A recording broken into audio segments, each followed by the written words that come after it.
Sahabat Trias Kredensial, kita jumpa lagi. Salam kredensial. Hubungan diplomatik Indonesia dan Cina mulai dijalin sejak 13 April 1950. Dalam perjalanannya, hubungan ini menemui pasang dan surut.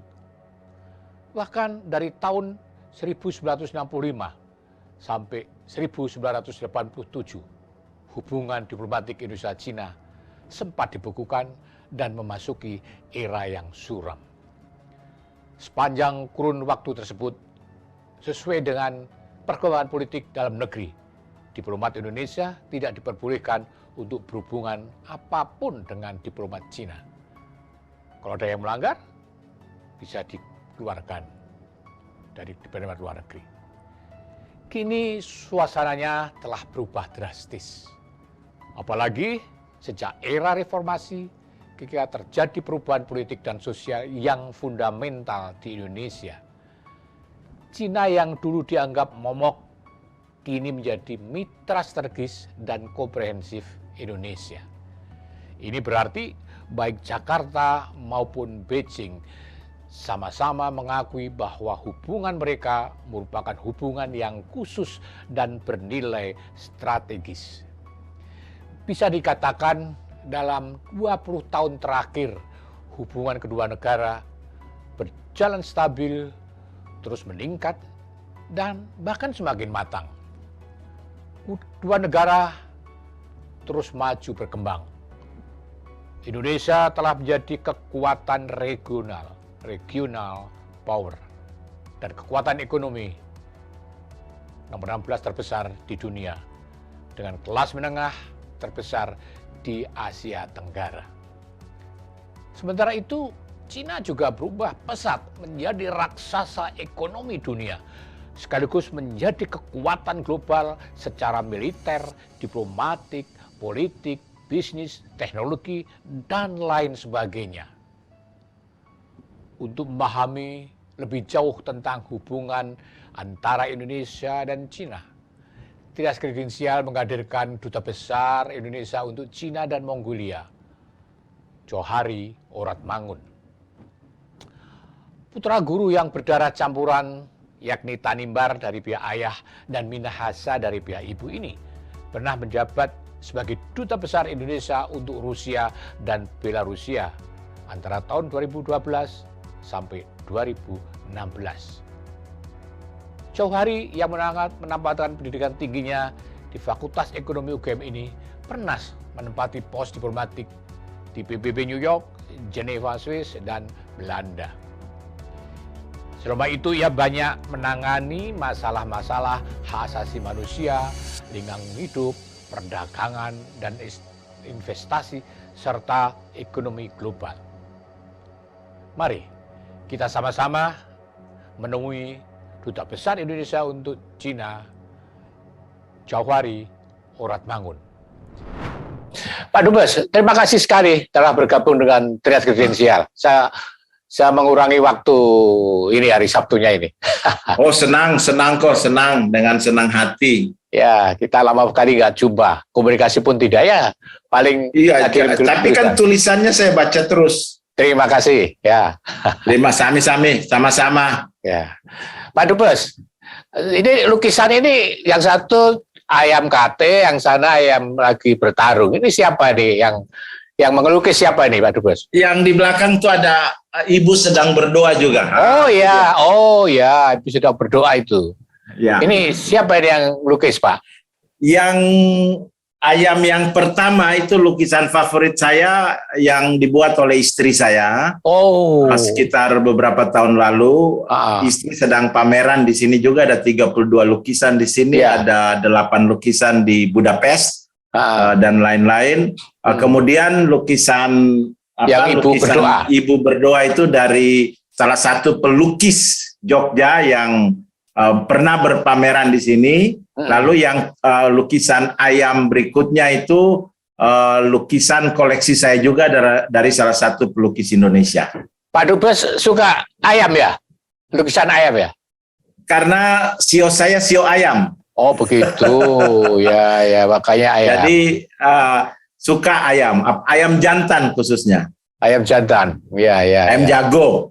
Ayam jago, yang bisa berkokok ya, jadi kokoknya keras. Ya bisa berkokok, dia kan suaranya itu kecil, dia kepahkan sayap tapi bisa dengar jauh di mana-mana dan kan membuat orang bangun di pagi hari dan siap mulai bekerja menyambut pagi. Kurang lebih maknanya begitulah. Nah, berapa tahun lalu Pak Dubes begitu bangun pagi mendapat tugas untuk menjadi duta besar di Cina, ya kan?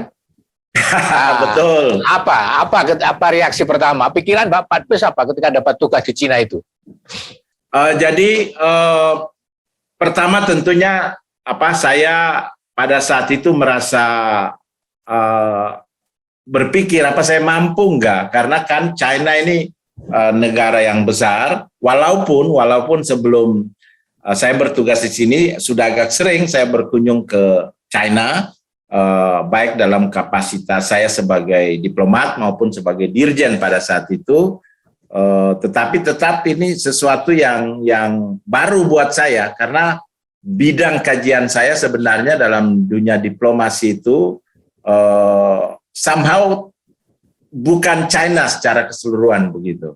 Jadi tetapi karena sudah diminta pasti sudah ditunjuk pasti ada pertimbangannya. Lalu kemudian saya mulai belajar mengenai China, belajar sejarahnya, kemudian China sekarang dalam posisi pada tatanan geoekonomi, geopolitik, regional arsitektur, di mana dia berada, itu kemudian. Lalu kemudian tentunya itulah yang saya lakukan selama bertugas di sini, berdasarkan apa yang telah saya ketahui dan berdasarkan instruksi dari Presiden dan dari Menlu dan Menteri terkait lainnya. Apa tugas istimewanya khususnya disampaikan Presiden pada Pak Dubes ketika mau berangkat menjadi duta besar di Cina? Mungkin ada pesan khusus? Iya, memang pada saat itu kan prioritas kita antara lain saya sebut perlindungan warga, tetapi antara lain diplomasi ekonomi. Karena itu saya masih ingat benar arahan yang diberikan oleh Bapak Presiden pada saat itu, selain menjaga hubungan baik antar dua negara, juga meningkatkan, tetapi supaya kita meningkatkan diplomasi ekonomi kita ke China. Diplomasi ekonomi tentunya ekspor-import, ekspor khususnya, investasi, pada saat itu tourism ekonomi, karena sebelum waktu saya ke sini 2018 kan turis dari China termasuk yang besar ke Indonesia. Lalu setelah di sini dan berkomunikasi lagi, itu kita tambahkan digital economy, karena China termasuk salah satu negara yang maju di bidang digitalisasi, apalagi digital economy. Nah, itu yang menjadi prioritas. Tentunya dengan adanya COVID-19, salah satu lagi dimensi yang semakin menonjol adalah diplomasi vaksin awalnya, tapi sekarang kan jadi diplomasi infrastruktur kesehatan, kira-kira begitu. Dan saya kira kerjasama dengan China sangat-sangat signifikan. Ya Pak Dubes, kalau kita lihat hubungan antara Indonesia dan Cina kan sudah berlangsung lebih dari 7 dasawarsa ya, lebih setahun. Betul. Ya. Itu Pak Dubes bisa sampaikan apa ya capaian-capaian yang monumental, atau apakah makna Cina bagi Indonesia setelah sekian lama itu berubah atau tetap sama? Apa? Saya kira hubungan diplomatik antara Indonesia dan China itu kan dimulai sejak 13 April 1950. Berarti itu kan salah satu capaian. Jadi 71 tahun lalu. Namun demikian hubungan manusianya, jadi people to people, itu sudah berlangsung ratusan bahkan ribuan tahun sebelumnya. Kan kalau Maritime Silk Road itu kan mulai dari dinasti Han dulu, di mana itu kan salah satu announcement atau di-announce oleh Presiden Xi Jinping pada saat berada di Indonesia tahun 2013. Tetapi yang fenomenal juga dengan kunjungan di sini Admiral Cheng He, Laksamana Cheng Ho ke Indonesia beberapa kali, dan kemudian mendekatkan hubungan antar dua negara. Nah, kemudian tentunya di masa modern kita melakukan hubungan diplomatik, ada ups and down-nya, tetapi kemudian menurut hemat saya dalam konteks hubungan diplomatik kan 3 pilar, pilar politik keamanan, pilar ekonomi pembangunan, pilar sosial budaya. Kalau pilar sosial budaya ini kuat, people to people, bouncing back apabila ekonomi politik ups and down itu akan cepat. Nah, dari sinilah saya melihat bahwa capaian-capaian itu terutama di bidang people to people itu sangat signifikan. Lalu kemudian kalau dibawa lagi ke masa sekarang, saya kira kalau saya mau cerita hubungan dagang, hubungan investasi, dan lain-lain itu sangat signifikan dalam beberapa tahun terakhir ini. Tapi nanti kita lanjut saja soal itu. Ya, Pak Dubes, kalau kita lihat, Cina kan sekarang ini menjadi kekuatan besar ya di kawasan Asia Pasifik terutama, ya, baik, dan perubahan menjadi kekuatan ekonomi yang besar dan berubah sangat cepat dan drastis ya. Kemudian juga Cina menjadi kekuatan tidak hanya ekonomi, ada militer juga, kawasan Asia Pasifik. Belum lama ini kan agak ada rame-rame dengan Amerika. Bagaimana kita, Pak Dubes, mengartikan perkembangan dan perubahan Cina seperti itu? Saya melihat perubahan Cina itu tentunya sejak dengan yang sekarang, Cina modern ya. Sejak adanya kebijakan membuka diri dari Deng Xiaoping saat itu kurang lebih 42 tahun lalu.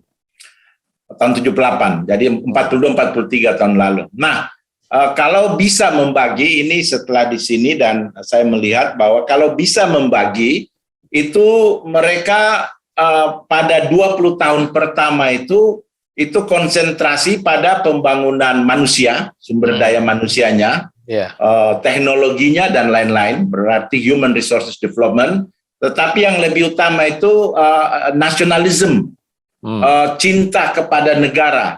Because of the cinta kepada negara itu, lalu kemudian terrefleksikan dalam 20 tahun kedua. Harus leapfrogging. Untuk leapfrogging lalu aspeknya misalnya karena human resources development, lalu masuk di pengembangan teknologi. Jadi teknologi kemudian mereka berkembang secara signifikan untuk 20 tahun terakhir, dunia pendidikan tentunya, namun tetap menjaga dan mempertahankan nasionalisme tadi. Karena to my best knowledge, nasionalisme yang mendrive pembangunan ekonomi dan pembangunan lainnya. Not the other way around.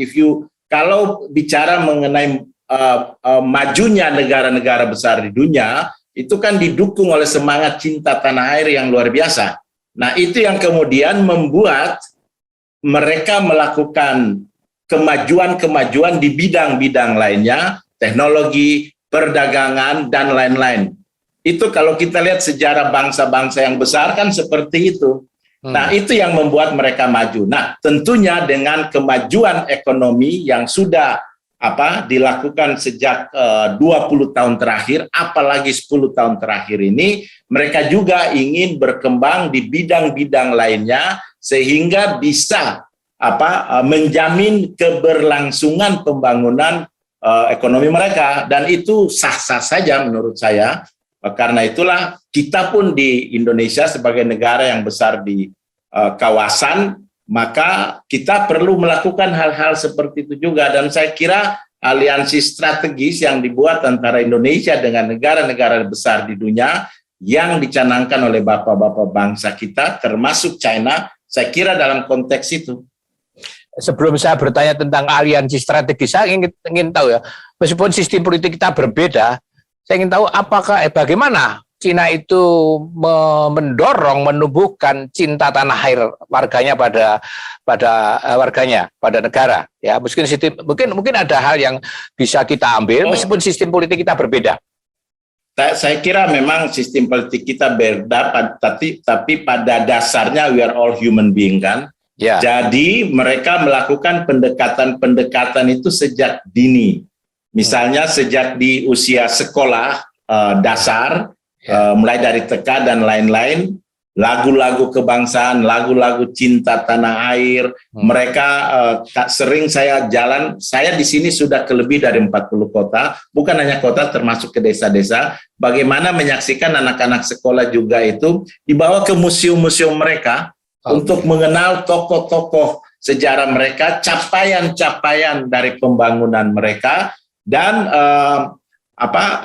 itu secara masif dilaksanakan sehingga tertanam dalam karakter mereka. Nah, masuk juga di dalam konteks lebih daripada itu, kalau misalnya saya berkunjung ke universitas-universitas juga akan tergambarkan di situ semacam perjalanan sejarah bangsa di universitas tersebut, lalu perjalanan sejarah universitas itu, apa kontribusi mereka dalam pembangunan.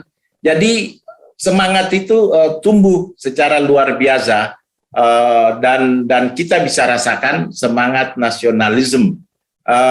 Mungkin itu ada sangat-sangat besar juga kan ada di negara kita, di Indonesia saat ini.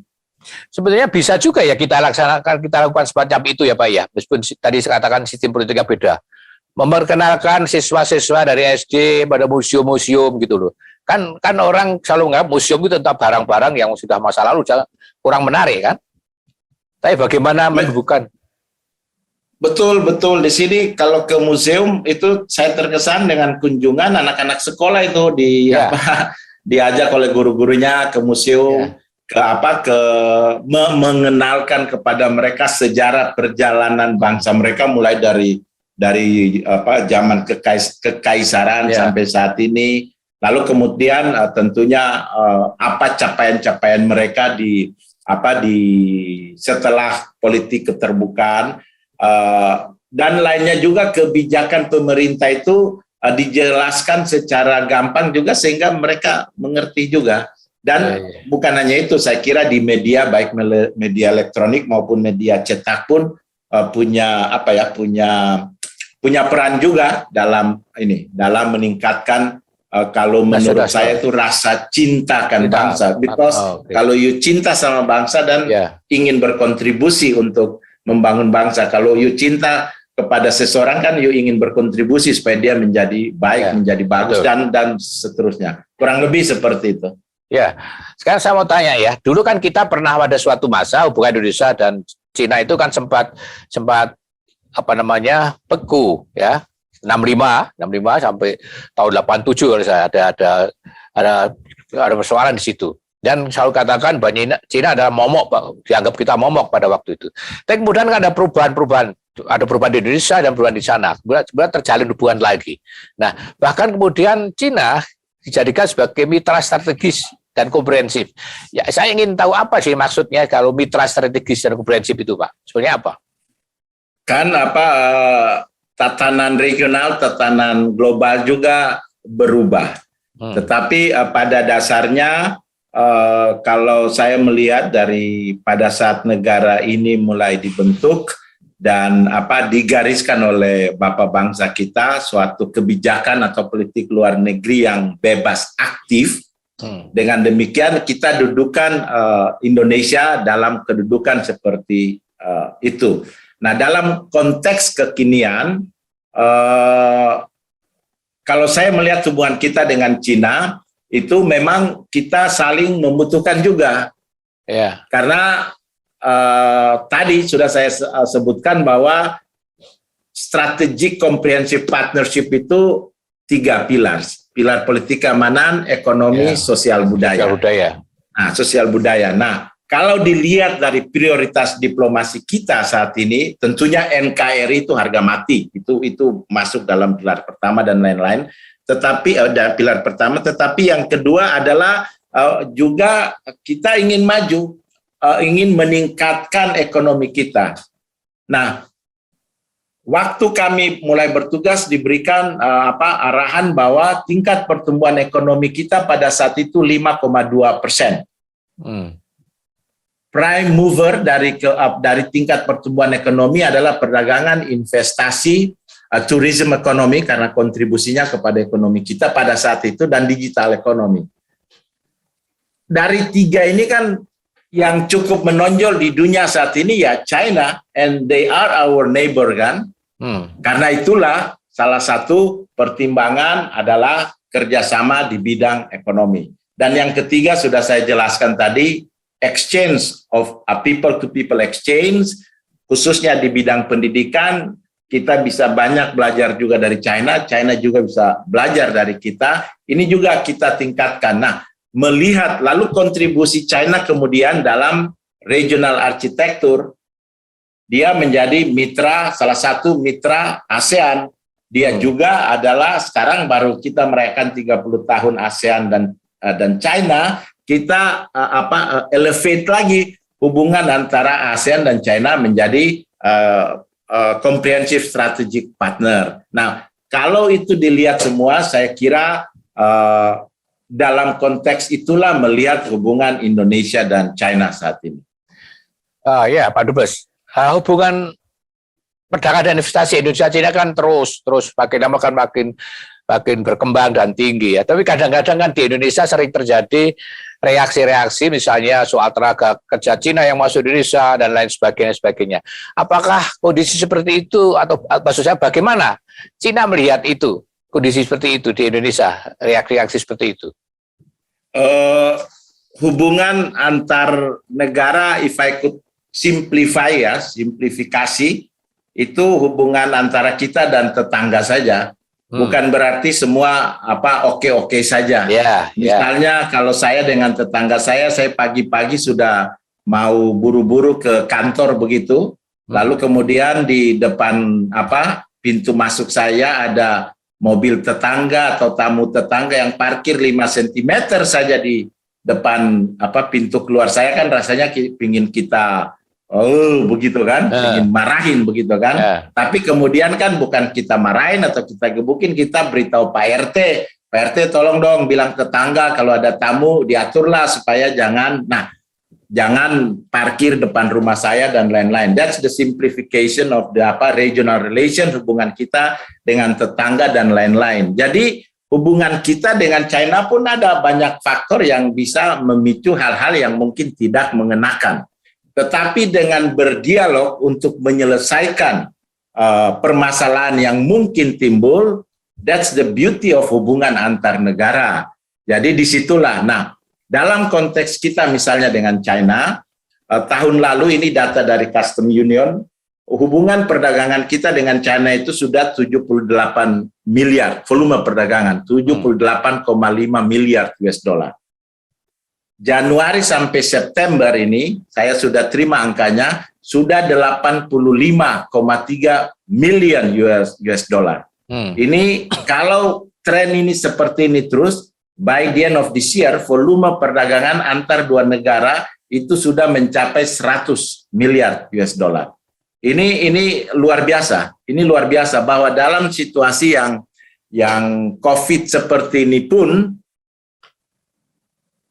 masih bisa kita lakukan perdagangan yang sangat signifikan. Malah ekspor kita meningkat di atas 50%, dan mudah-mudahan by the end of this year kita sudah bisa surplus. Yang kedua, investasi yang masuk ke kita juga dari China meningkat signifikan. Sampai tahun lalu itu realisasinya 4,8 billion US dollar, sementara dari Hong Kong 3,5. Jadi totalnya 8,3 billion US dollar dari Hong Kong dan China. Sebelumnya lagi tourism ekonomi. Sekarang kita kembangkan digital. Nah, melihat dalam konteks itu, dengan hubungan perdagangan yang makin meningkat, dengan hubungan investasi yang makin meningkat, tourism yang makin meningkat, tidak terelakkan juga bahwa hubungan kerjasama manusianya itu akan meningkat juga. Apakah tenaga-tenaga profesional dari sini datang ke Indonesia, tenaga-tenaga yang terkait dengan investasi, tetapi itu kan ada aturannya juga, tidak semena. Setahu saya jumlah tenaga kerja China dari Indonesia, dari China ke Indonesia itu mungkin di kisaran 30 ribuan. 30.000. Coba bandingkan tenaga kerja kita yang ada di Hong Kong, yang ada di berbagai negara lain, kan ratusan ribu juga. Jadi jadi seperti itu, melihatnya mungkin seperti itu. apakah China sebagai ancaman? Saya kira disitulah fungsi dari diplomasi, bagaimana kita melanjutkan atau melibatkan China dalam tatanan regional, dan saya kira mereka sepakat dengan itu, untuk menciptakan suatu region, wilayah yang aman, damai, tidak ada konflik, dan lain-lain, belajar dari ASEAN. Kan kita dengan ASEAN sudah lebih dari 50 tahun, and yet konflik terbuka itu tidak ada. Even though banyak masalah yang mungkin bisa terjadi atau potensi masalah, tetapi kita mencoba menyelesaikan secara baik-baik. Nah, itu mungkin dalam hubungan dengan China. Dengan Cina kan sering ada persoalan, meskipun tidak meledak ya, masalah perbatasan kapal-kapal Cina yang masuk ke wilayah Indonesia dan sebagainya. Itu mempengaruhi nggak itu? Bagaimana itu? Kalau ada masalah seperti itu, tentunya kita berkomunikasi dua pihak begitu. Misalnya kita melihat bahwa ada hal yang kita merasa bahwa itu tidak sesuai dengan kepentingan nasional kita sampai, saya kira Ibu Menlu dalam berbagai kesempatan, pejabat-pejabat tinggi kita juga menyampaikan secara terbuka, mereka juga menyampaikan, lalu kemudian kita lakukan dialog supaya hal-hal yang mungkin perlu dibahas secara bersama kita bahas, tetapi tetap posisi-posisi dasar itu kita sampaikan, dan dialog yang dilakukan antara Indonesia dan China baik pada tatanan presiden sampai ke tingkat menteri dan tingkat kami sebagai duta besar di sini, saya kira komunikasi yang terbuka. Disitulah peran penting komunikasi, dan mungkin komunikasi seperti ini juga perlu kita sampaikan ke masyarakat kita. Begitu juga seperti di sini, bukan berarti di sini oke-oke saja. Ada masyarakat di sini juga kan masih suka menanyakan beberapa hal yang terjadi di masa lalu ya. Kemudian kita jelaskan kepada mereka, kita berdialog dengan mereka, dan marilah kita menyongsong masa depan. Kan we are not looking back. Looking back itu kan untuk jadi acuan, tapi we are looking forward, maju bersama-sama ke depan, kurang lebih. Berarti sejauh ini ya, persoalan misalnya dengan menyangkut tenaga kerja China yang di Indonesia, yang kemudian di Indonesia sering dipersoalkan, itu sejauh ini tidak mempengaruhi hubungan ya Pak ya? Sejauh yang saya amati tidak, karena kan kita melakukan dialog banyak hal, dan saya kira peran kedutaan China di Indonesia juga kan signifikan dalam memberikan informasi kepada civil society, kepada tokoh-tokoh agama, kepada media juga, seperti mana yang saya lakukan juga di sini. Malah dalam 1-2 hari ini saya akan kumpulkan kurang lebih 50-60 teman-teman dari media untuk kita berdialog mengenai hubungan antar dua negara. Begitu juga influencer dan lain-lain. Jadi semua kanal komunikasi kita memanfaatkan untuk semakin saling mengenal begitu. Apa ada sering mengumpulkan media Pak di sana untuk berkarya Indonesia? Oh, saya cukup dekat dengan media di sini Pak. Oke. Pak Dubes, saya pikir Pak Dubes terlibat juga dalam diplomasi vaksin yang, ya kan? Menlu itu ceritanya gimana diplomasi vaksin itu? Wah, itu ceritanya panjang Mas, nanti nggak cukup. Singkatnya saja. Yang pendek ya, versi pendeknya begini. Kan situasi sangat mencekam di seluruh Tiongkok dan kemudian di seluruh dunia di periode Januari-Februari 2020. Kita semua belum tahu. Di sini juga itu malah saya tulis ini jadi tesis saya Mas, sudah jadi itu. Waduh. Itu kemudian situasi mencekam itu pertama pada saat itu, kemudian kita berusaha mengevakuasi dulu warga kita yang ada di Wuhan. Lalu the rest of the story sudah jadi cerita yang menarik kan. Lalu kemudian saya membentuk satgas di sini yang pertama untuk perlindungan warga pada saat itu, jadi kita di kantor. Tapi kemudian saya minta teman-teman juga, karena kita baca sudah mulai institusi-institusi research and institutions di sini itu mulai melakukan penelitian untuk vaksin dan obat-obatan. Jadi kita carilah info tersebut, siapa-siapa saja, how to communicate with them, karena kan kita belum bisa bertemu mereka. Lalu kemudian kita laporkan ke Jakarta untuk mengatur kerjasama. Setelah kita mendapatkan informasi tersebut, lalu datanglah instruksi dari Jakarta kan, supaya lakukan pendekatan sesegera mungkin ke perusahaan-perusahaan vaksin tersebut. Lalu kita mulai lakukan pendekatan per telepon, instruksi dari Bu Menlu, dari Pak Luhut, dari Menkes pada saat itu, dan dari Menkes pada saat ini, karena pada saat itu kan beliau wakil Menteri BUMN yang menangani kerjasama kesehatan kan antara lain. Awalnya tadinya kan bantuan dulu, mencari bantuan dari China, karena kita Maret, April, Mei tahun lalu kan situasi luar biasa begitu, dan Juni Juli kemarin. Nah, kemudian kita bisa berkomunikasi dengan perusahaan-perusahaan vaksin tersebut, Sinovac, CanSino, kemudian Sinopharm 3, dan terakhir Anhui 4.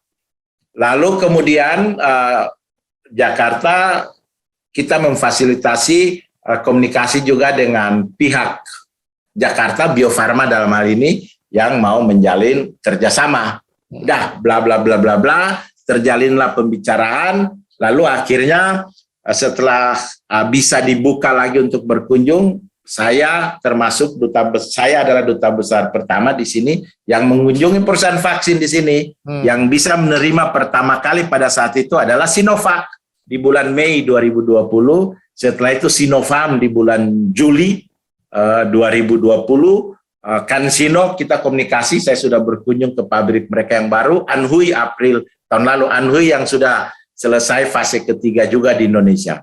Nah, lalu kemudian kita laporkan ke Jakarta, proses negosiasi juga berlangsung dengan baik, sehingga Menlu dan Menteri BUMN berkunjung ke Hainan untuk melakukan pembicaraan dengan tahun 2020 ini, Agustus 2020, melakukan pembicaraan dengan State Councilor Menlu Wang Yi pada saat itu, lalu kemudian menyaksikan penandatanganan kerjasama antara Bio-Farma dan Sinovac. Sambil juga melakukan dialog pada saat itu dengan Sinopharm, dengan CEO Sinopharm, CanSino, dan lain-lain. Lalu kemudian untuk memastikan pasokan vaksin tersebut, Pak Luhut dan Menteri Kesehatan yang lalu, Pak Terawan, dan Presiden Bio-Farma juga berkunjung ke Tencong itu di Oktober tahun lalu. Selain bahas vaksin, ada bahas isu-isu investasi, ke ekonomi, dan lain juga. Kami mendampingi juga itu untuk menjamin bahwa pasokan vaksin, karena waktu itu permintaan dari dunia kan luar biasa terhadap vaksin. Saya mendengar sempat berebut, tidak rebutan Pak ya? Iya, tapi kan kita sudah mendapat komitmen itu sejak awal, jadi kita termasuk yang awal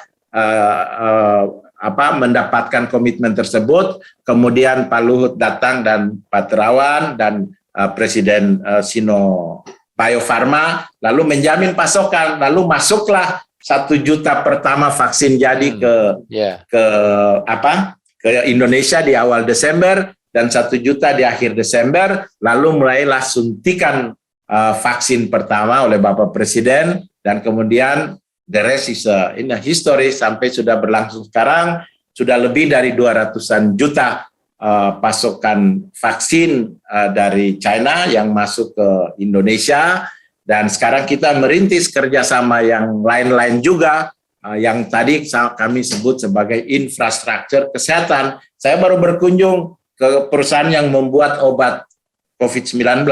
Wow. Yang membuat di dunia kan hanya 3, Merck, Pfizer, dan 1 dari China. Udah, chairman-nya sudah hubungan baik sama saya sekarang malam. Waktu itu ada cerita singkat mengenai diplomasi vaksin. Waktu ini ada negara lain juga yang kita harus bersaing untuk mendapatkan vaksin itu? Oh iya, banyak. Tapi kan kita yang pertama, jadi kita, dan saya kira sebenarnya semua ini terjadi karena begitu terjadinya adanya COVID-19, kan kedua presiden berkomunikasi, Presiden Joko Widodo dan Presiden Xi Jinping, itu di bulan, if I'm not mistaken, Maret tahun lalu. Sehingga itu komitmen. Jadi kan komitmen kedua kepala negara terrefleksikan kemudian dalam instruksi dari menteri-menteri kepada kami, ya kami pelaksana saja di sini. Jadi melaksanakan dari suatu jalur yang jelas. Baik, Pak, ini soal lain, Pak. Selama ini kan kita selalu mendengar istilah Belt and Road Initiative, ya, BRI itu, ya, Jalan Sutra dari Cina. Ya, kalau kita lihat dari Jakarta, dari Indonesia, apa untung ruginya bagi kita? Sebenarnya the original Silk and Road ini itu kan itu sudah sejak dinasti Han itu di 2006 sebelum Masehi dan seterusnya lah cerita panjangnya, lalu kemudian ada Maritime Silk, lalu kemudian atas dasar itu pada saat itu kan epicentrum of the economic trade kan di Asia Tengah itu karena ada Silk and Road dan lain-lain. Ya. Lalu kemudian ini mau diaktifkan lagi dalam konteks modern kan, karena itulah di-announce oleh Presiden Xi Jinping pada saat berkunjung ke Indonesia tahun 2013. Itu waktu itu namanya kan One Belt One Road. Sekarang jadi Belt and Road Initiative. Jadi dalam konteks kita kan kita punya poros maritim, Global Maritime Fulcrum, poros maritim punya. Nah, kita melihat bahwa inisiasi ini itu kalau kita sinergikan dengan poros maritim kita, itu akan memberikan manfaat kepada kita, khususnya manfaat ekonomi. Lalu itulah yang kita rundingkan. Sejak pertama kan kita menjadi partisipan. Presiden kita hadir di konferensi pertama tahun 2017. Lalu kemudian sejak itu kita merundingkan bagaimana kita mensinergikan dua konsep ini. Alhasil kita sepakat di tahun 2018 melalui satu penandatanganan MOU untuk sinergi, kita sebut itu sinergi poros maritim dunia dan bersinergi dengan Belt and Road Initiative menjadi 4 koridor ekonomi. Pertama, koridor ekonomi di Sumatera Utara, itu untuk ASEAN. Kedua, koridor ekonomi di Kalimantan Utara untuk energi dan lain-lain. Ketiga, koridor ekonomi di Manado untuk ke kawasan Pasifik. Yang keempat, koridor ekonomi di Bali untuk innovation dan education technology. Nah, itu sudah kita mulai laksanakan, dan selain itu ada non-koridor, non-economic corridor. Salah satunya itu adalah kereta cepat Jakarta-Bandung. Yang kedua misalnya kita create sejak 2019, sekarang sudah mulai berlangsung juga, istilahnya itu two countries twin park. Jadi kerjasama antara park kita yang ada di Indonesia dengan park, industrial park, trade zone yang ada di China, khususnya di Provinsi Fujian, di kota Fuqing. Sehingga produk-produk kita bisa masuk ke daerah tersebut sebelum masuk ke provinsi-provinsi lainnya di China. Dan rasanya mulai terlihat sekarang bahwa ekspor kita meningkat di atas 50% sejak tahun lalu. Jadi mulai terasa, mungkin akan semakin terasa 5 tahun ke depan, tapi fondasi ini mulai terasa. Juga we do hope that kereta cepat bisa direalisir akhir tahun depan. Saya di sini kemana-mana travel dengan memanfaatkan secara maksimal kereta-kereta cepat yang ada di sini, karena ini konektivitas. Oh, itu saya tadi ketinggalan bahwa selain SDM tadi dan teknologi, ini di China juga pembangunan infrastruktur yang masif, yang signifikan, sehingga seseorang yang berada di daerah utara sana yang dulunya terpencil, sekarang terkoneksi. Jadi konektivitas, dengan salah satu konektivitas adalah dengan jalur kereta api, sehingga ekonomi dari kota tersebut maupun yang dilalui oleh jalur kereta, ekonominya juga bertumbuh. Jadi konektivitas itu menjadi faktor utama juga. Nah, dalam konteks ini kita melihat bagaimana kemudian pembangunan infrastruktur di Indonesia. Jadi itu yang dilakukan. Nah, kembali lagi ke Belt and Road Initiative. Nah, itu dia. Dan saya kira manfaatnya mulai terasa sekarang. Mungkin akan semakin kelihatan dalam jangka 5 sampai 10 tahun ke depan. Jadi bagi kita lebih banyak manfaatnya ini ya? Ya, mulai terasa manfaatnya. Tentunya kan dalam proses ini kita selalu mengevaluasi dan merundingkan saya sudah cukup sering mendampingi kunjungan dari menteri-menteri maupun bahkan sekarang dalam situasi COVID pun memfasilitasi pembahasan pihak swasta, dan di situ kita berunding secara terbuka, prinsipnya itu kita mencoba membuat real apa yang telah disepakati pada tatanan negara maupun pada pembicaraan antara dua kepala negara, bagaimana itu dilaksanakan, dan itu harus national driven gitu. Harus didrive oleh kepentingan nasional kita juga. Jadi misalnya kalau you mau investasi harus ada transfer of technology, harus ada memberikan nilai tambah. Sekarang gitu, kan terlihat dengan masuknya investasi di smelter, kita salah satu eksportir baja dunia sekarang.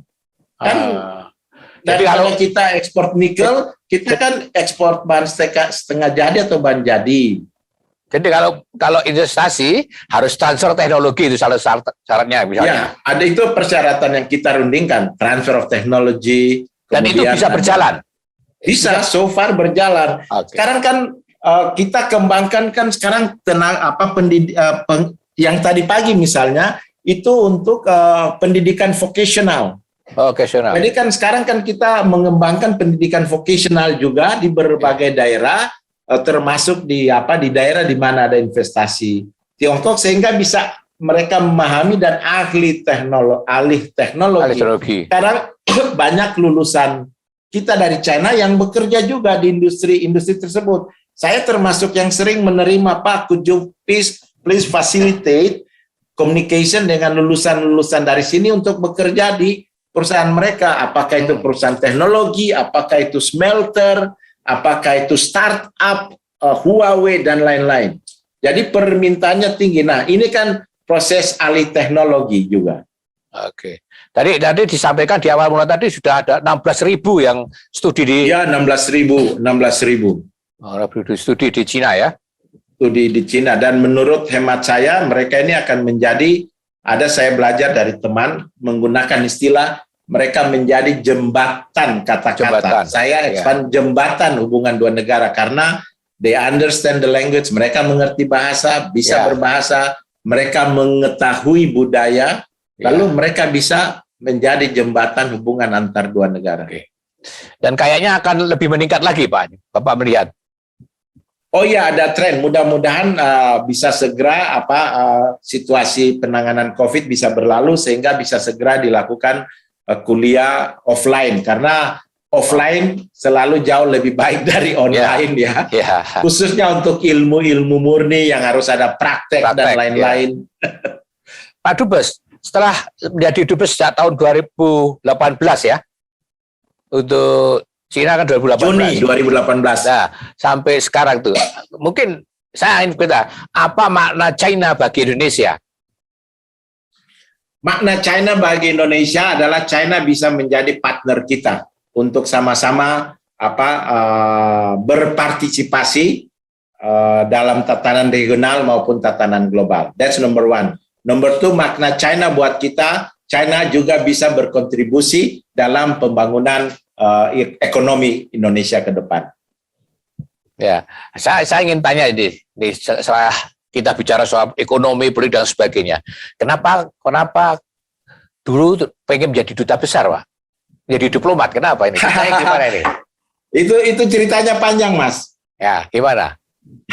Ayah ibu saya ini kan guru, Mas. Guru, bapak guru, ibu dan guru juga. Bapak dulunya guru, lalu kemudian setelah itu dari guru berkembang ke arah yang lain. Tapi ibu tetap sampai pensiun guru, kepala sekolah, dan ketua yayasan pendidikan. Nah, SD, SMP, SMA? SMA. Kalau SMA. ibu SMP, SMA. Kalau ayah SMA. Ya. Terus? Nah, di satu tulisan, saya lupa tahun berapa, saya masih SMP, itu tulisan mengenai kehidupan diplomat Indonesia di PBB yang menulis Mbak Tresnio almarhum di harian Kompas. Kompas. Ya. Di Kompas menulis mengenai kehidupan waktu itu duta besarnya Ruslan Abdul Ghani. Ya. Long time ago, I think early 70s. Saya mungkin di SMP waktu itu kok tulisannya menarik sekali waktu itu mengenai kehidupan diplomat Indonesia di PBB. Kalau go to file-file Kompas ada itu di 72, 73. Saya masih SMP. Itu very inspiring begitu waktu saya baca buku itu. Jadi begitu selesai SMA, saya pamitlah sama papa kan. Belum selesai SMA sih, masih SMP. Saya bilang, ayah, saya mau sekolah yang bisa jadi diplomat. Kurang lebih begitu. Ayah sarankan, you have to go to, Anda harus ke Jogja. Ke sana, sekolah masuk ke fakultas yang namanya Fakultas Sospol saat itu. Sospol, ya. Sospol. Nah, kemudian saya ke Jogja lah mendaftar di Ekonomi dan Sospol. Nah, terus dalam proses wawancara, ya saya terus pikir, kalau saya sekolah ekonomi, kalau nggak jadi diplomat, saya bisa kerja yang lain begitu kan? Ya. Sementara diplomat juga bisa terima yang dari ekonomi kan? Jadi udah, kemudian saya masuk ke sekolah ekonomi. Nah, sejak itulah kemudian semakin menarik minat saya. Setelah lulus, beberapa tahun kemudian saya melamar, diterima di Kemlu. Lalu pos pertama saya kan di New York. Can you imagine seperti mimpi itu tercapai. Comes true. Pos tugas pertama saya di Perutusan Tetap Republik Indonesia di New York. Saya kemudian bertemu dengan Mbak Tresnio di sana yang menulis artikel yang saya baca, kemudian menjadi dekat dengan almarhum. Sesuatu yang karena itu saya suka bilang mungkin DNA saya memang DNA di dunia diplomasi. Jadi ya senang itu yang menginspirasi. Karena saya sekolahnya ekonomi, malah kemudian saya fokus pada diplomasi ekonomi. Kira-kira begitu. Jadi berangkat dari baca artikel di Kompas pada waktu itu tertarik menjadi diplomat. Betul. Saya masih ingat benar itu. Nggak bisa lupa itu. Dulu kan Kompas kita dapat 1 bulan atau 2 bulan kemudian baru tiba di Ambon itu. Di Ambon, setumpuk berarti. Di Maluku, ya ditumpukan banyak begitu. Nah, ayah saya pada saat itu seorang guru, dia langganan itu. Jadi kita tumpuk, kita baca satu-satu, lihat, dia bilang baca nih harian bagus. Ini bukan promosi Kompas, tapi memang dasarnya mulai dari situ kan saya baca itu. Saya pingin cari lagi tulisan itu sebenarnya, saya coba cari-cari, tapi kalau nggak salah 72, 73. Tapi yang jelas waktu itu dubesnya salah satu tokoh pejuang kita ya, Pak Ruslan Abdul Ghani. Ya. Meskipun sebulan sekali karena belum ada internet, tidak ada barang berita yang belum pasti. Ada. Jadi belum ada sekarang itu. Karena itu luar biasa anak-anak muda kita sekarang kan. Dulu kita harus tunggu itu korannya datang bulk begitu baru kita lihat satu-satu, kita baca, kita clipping yang menarik pada saat itu kan. Kalau lihat karirnya kan dari New York kemudian ke Geneva ya kan, kemudian ke Belanda, itu kan pindah-pindah. Itu bagaimana menyesuaikan diri dengan perbedaan budaya yang beda-beda itu? Kebetulan kan saya datang dari Maluku. Ayah saya kan Maluku, dari Pulau Tanimbar. Ibu saya dari Tanimbar yang blok Masela sekarang. Ibu saya orang Manado, dari Minahasa, dari Desa Kamangta. Ini kan masyarakat society yang terbuka. Yang mungkin karena pengaruh laut ya. Jadi lebih bisa menerima keterbukaan orang baru datang kita. Jadi buat saya semakin menyenangkan sebenarnya bertemu dengan banyak budaya, bertemu dengan banyak orang dan menjalin persahabatan dengan mereka. Jadi dan itu juga bermanfaat buat anak-anak, buat keluarga saya melihatnya, dan buat istri juga. Istri kemudian datang mengetahui banyak budaya, itu terefleksikan di lukisan-lukisan. Dalam lukisan. Ya, jadi ya seperti itu yang saya lihat. Jadi sejauh ini pos pertama saya kan di PBB New York, pos kedua PBB Jenewa, pos ketiga balik lagi PBB New York, pos keempat di Belanda. Memang waktu itu saya minta ke Belanda karena saya tahu saya punya saudara banyak di sana, dengan misi tertentu waktu itu disampaikan oleh Pak Hasan. Lalu kemudian setelah itu ke Rusia menarik, dan karena itu saya naik kereta kan dari Moskow sampai Beijing. Lalu kemudian sekarang berada di Beijing. Apa bedanya waktu tugas di Rusia dan di China sekarang? Bedanya cuaca, Mas. Lebih ekstrim yang di Rusia ya. Di sini dingin, di sana dingin sekali. Kalau ini, saya lebih melihat persamaannya. Perbedaannya tentunya culture yang berbeda ya. Tapi banyak persamaan antara dua negara ini. Pertama, tadi saya bilang semangat cinta tanah airnya luar biasa antara kedua bangsa ini. Lalu yang kedua, sistem pemerintahnya kan most likely sama juga kan, mirip itu. Ini kesamaannya, kalau manusianya beda, tapi determinasi mereka itu loh, semangat mereka untuk maju, semangat mereka untuk mempertahankan negaranya, semangat mereka untuk berbakti pada negaranya, itu memang bagus. Bisa kita yang perlu dicontoh ya Pak. Begitu. Iya, itu yang kan di sana misalnya, di sini juga di gedung-gedung pemerintah, dan itu kan itu di atas gedung paling atas itu kan bendera mereka yang dipasang gede begitu kan, semua orang, dan bendera itu sakral itu. Sama seperti kita kan bendera merah putih juga. Jadi ya simbol-simbol yang menggambarkan rasa cinta kepada tanah air itu didisplay secara masif dan terbuka. Ya. Pak Dubes, terima kasih banyak waktunya. Sami-sami Mas. Jelaskan banyak hal tentang hubungan Indonesia dan Cina dan pengalamannya setelah menjadi duta besar di dua negara besar, di Rusia dan Cina ya. Betul-betul hebat itu ya. Sekali lagi terima kasih sekali Pak, dan telah mencita waktu pada hari Sabtu ini untuk berbincang dengan Tridensial. Saya rasa apa yang dijelaskan Bapak sangat berguna bagi para sahabat-sahabat Tridensial ya. Sekali lagi terima kasih Pak. Sama-sama Mas, senang bisa sama-sama Mas. Mudah-mudahan, saya juga mudah-mudahan berharap hubungan Indonesia dan China semakin baik, bersahabat, dan memberikan manfaat untuk pembangunan kita, sehingga kita menyongsong tahun emas 2045 itu. 2045 kan hanya 24 tahun dari sekarang, Mas. Betul, ya. Hanya 24 tahun. Coba think about China 24 years ago and think about China now. Think about we are now. Kan luar biasa kemajuan kita dibanding 98 sampai sekarang. So think about Indonesia 24 years from now. Tahun 2045. Seperti yang disampaikan banyak pengamat dunia, termasuk Bapak Presiden kita dan lain-lain, by the time hopefully kita jadi salah satu negara maju besar di dunia dan kuat. Nah, salah satu yang bisa diajak berpartner kita banyak. Salah satu yang bisa diajak berpartner ya China. Kira-kira begitu, Mas. Ya, terima kasih. Sahabat Tridensial, terima kasih banyak telah mengikuti perbincangan kami dengan Duta Besar Indonesia untuk Cina, Bapak Jawari Oratmangun, Putra Tanimbar Minahasa.